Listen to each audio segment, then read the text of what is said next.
Hi, this is Todd Olthoff from ToddOlthoff.com coming back at you with another screencast.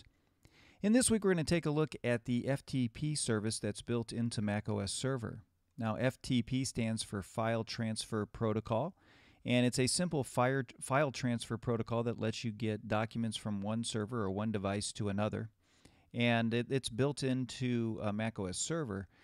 Now, one of the things to understand about FTP is that it is an older protocol, and that means that it is not super secure in terms of the ability to hack into it and that sort of thing, and so you have to understand that. Now, you can use what's called SFTP, which is a secure shell file transfer protocol, and what that does is that just uses the SSH protocol to encrypt the connection to allow the file transfers to happen.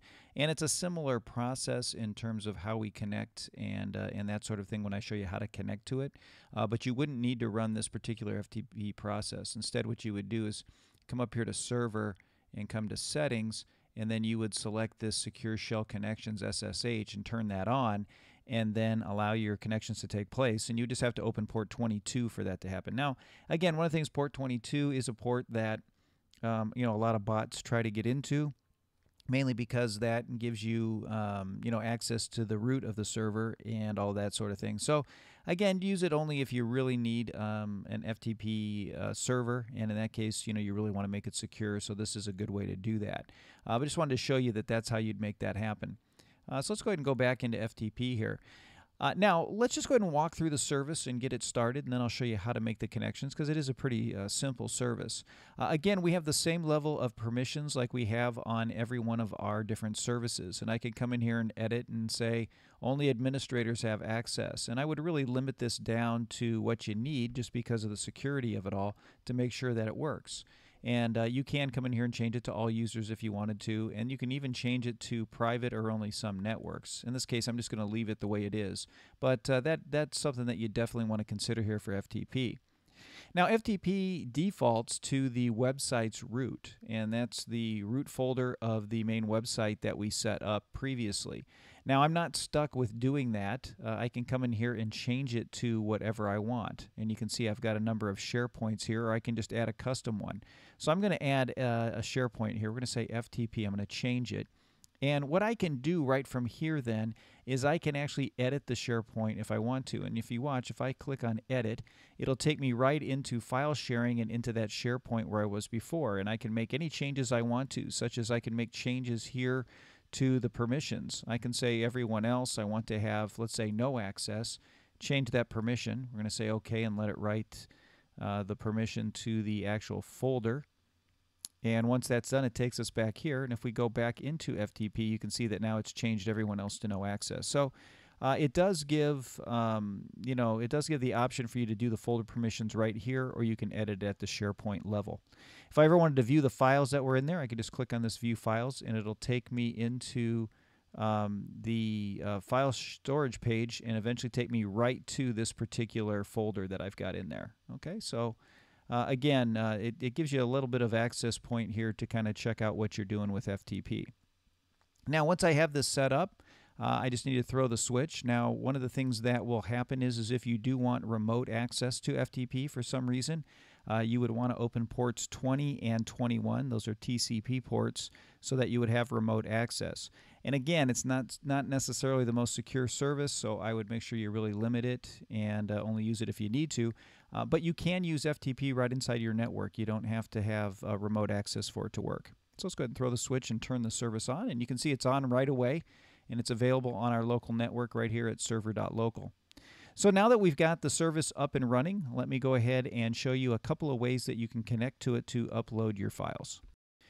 Okay, so here I am over on a screen share with another Mac, and so it's on my network. So let's just go ahead and see what we can do with FTP. So what I'm going to do is I'll put FTP here, and you want to put your server's name, your host name. So I'm going to put that in here.